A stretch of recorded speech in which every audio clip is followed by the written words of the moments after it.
Assalamualaikum warahmatullahi wabarakatuh.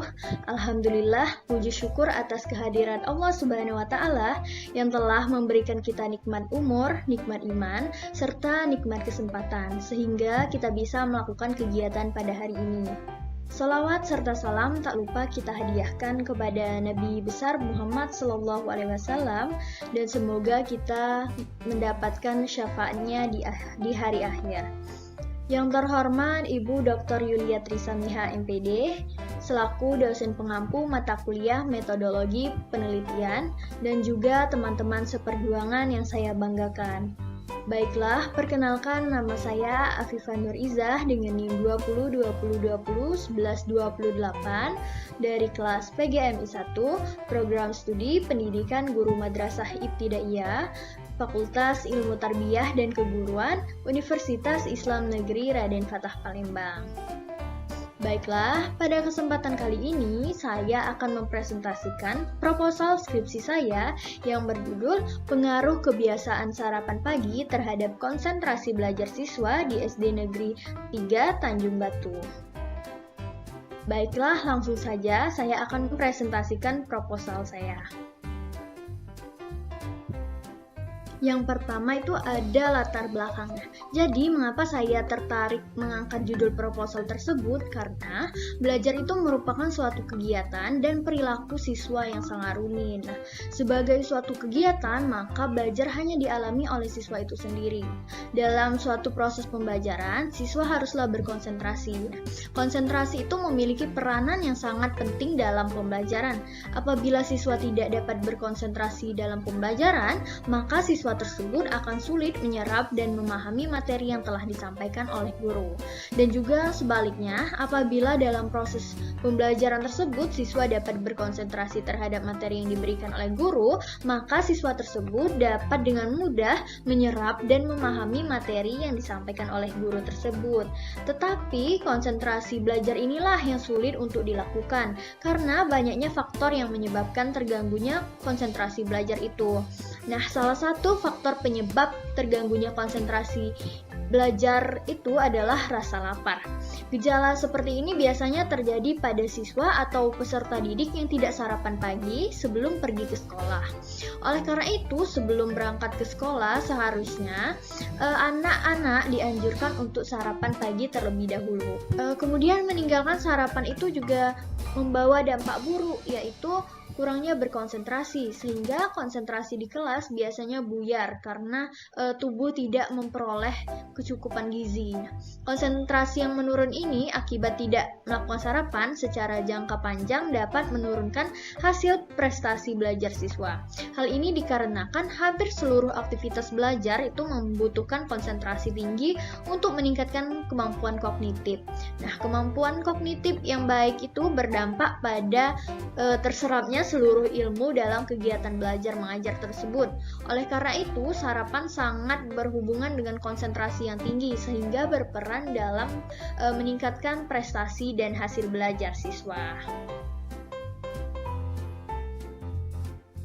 Baiklah, kemudian dari latar belakang yang sudah saya sebutkan tadi, maka dapat dirumuskan masalah, yaitu apakah terdapat pengaruh kebiasaan sarapan pagi terhadap konsentrasi belajar siswa di kelas 6 SD Negeri 03 Tanjung Batu.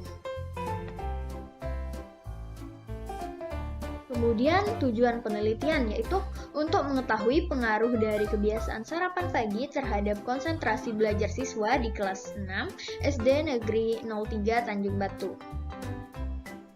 Manfaat penelitian. Yang pertama yaitu manfaat teoritis. Manfaat teoritisnya yaitu untuk menambah ilmu pengetahuan yang berkaitan dengan pengaruh kebiasaan sarapan pagi terhadap konsentrasi belajar siswa sekolah dasar. Dan yang kedua yaitu manfaat praktis. Yang pertama bagi peneliti yaitu untuk menambah wawasan dan pemahaman, kemudian bagi guru yaitu sebagai referensi dan menambah pemahaman, dan yang ketiga yaitu untuk bagi sekolah yaitu dapat menjadi referensi tambahan bagi sekolah-sekolah. Kemudian ada kerangka teori. Adapun teori-teori yang saya bahas pada proposal tersebut yaitu yang pertama tentang kebiasaan sarapan pagi yang terdiri dari pengertian sarapan, sarapan yang baik, manfaat sarapan, dampak dari sarapan, dan juga faktor yang mempengaruhi sarapan. Yang kedua merupakan teori tentang konsentrasi belajar. Terdiri dari definisi konsentrasi, cara meningkatkan konsentrasi, konsentrasi yang baik, dampak dari konsentrasi, dan indikator konsentrasi belajar. Kemudian tinjauan pustaka. Nah, yang pertama yaitu dari Oni Hantia pada tahun 2021. Judul penelitian, pengaruh kebiasaan sarapan pagi terhadap konsentrasi belajar dan hasil belajar siswa di kelas 5 SD Negeri 24 Kota Bengkulu. Kemudian yang kedua yaitu Violeta Chandra Karisa pada tahun 2017. Judul penelitiannya yaitu hubungan sarapan dengan daya tangkap anak usia 4-5 tahun di Kecamatan Kaungaten, Kabupaten Cilacap. Kemudian yang ketiga yaitu dari Joni Padaunan pada tahun 2016. Judul penelitiannya yaitu dampak kebiasaan sarapan pagi terhadap prestasi belajar pada anak di SD GMIM 21 Manado. Kemudian yang terakhir yaitu metode penelitian. Jenis penelitian yang saya gunakan dalam penelitian ini adalah penelitian kuantitatif. Penelitian kuantitatif adalah penelitian yang menghasilkan penemuan-penemuan yang dapat dicapai dengan menggunakan prosedur-prosedur statistik atau cara-cara lain dari kuantifikasi atau pengukuran. Kemudian desain yang saya gunakan dalam penelitian ini adalah korelasi. Penelitian korelasi adalah suatu penelitian yang melibatkan tindakan pengumpulan data guna menentukan apakah ada hubungan dan tingkat hubungan antara dua variabel atau lebih. Kemudian, populasi dan sampel dalam penelitian ini adalah siswa kelas 6 di sekolah dasar Negeri 3 Tanjung Batu tahun pelajaran 2021-2022. Kemudian teknik pengambilan sampel yang saya gunakan yaitu teknik sampling jenuh, yaitu teknik yang digunakan apabila semua anggota dijadikan sebagai sampel dalam penelitian. Kemudian teknik pengumpulan data yang saya gunakan adalah yang pertama angket, yang kedua observasi, dan yang ketiga dokumentasi. Jadi angket yang akan saya gunakan dalam penelitian ini adalah angket tertutup. Dengan pengumpulan data angket akan dibagikan kepada siswa kelas 6 SD Negeri 3 Tanjung Batu yang berjumlah 30 siswa. Kemudian observasi digunakan untuk mendapatkan data awal dengan cara mengadakan pengamatan secara langsung ke tempat lokasi penelitian, yaitu di SD Negeri 3 Tanjung Batu.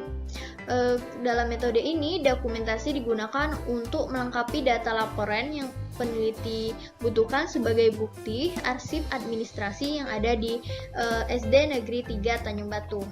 Kemudian, yang terakhir yaitu teknik analisis data. Nah, teknik analisis data yang saya gunakan yaitu analisa univariat dan bivariat. Jadi, analisa univariat bertujuan untuk menjelaskan atau mendeskripsikan karakteristik setiap variabel penelitian. Variabel yang dianalisis dalam penelitian ini yaitu yang pertama data umum dengan menganalisis umur dan jenis kelamin. Kemudian data khusus yaitu menganalisis konsentrasi belajar dan sarapan pagi. Dan semua data tersebut berbentuk kategori, oleh karena itu akan dianalisis dan dituangkan dengan tabel distribusi frekuensi. Kemudian, analisa bivariat dilakukan untuk mengetahui adanya pengaruh sarapan pagi dengan konsentrasi belajar pada siswa kelas 6.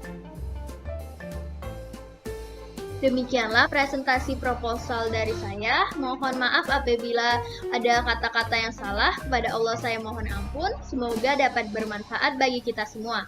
Terima kasih. Wassalamualaikum warahmatullahi wabarakatuh.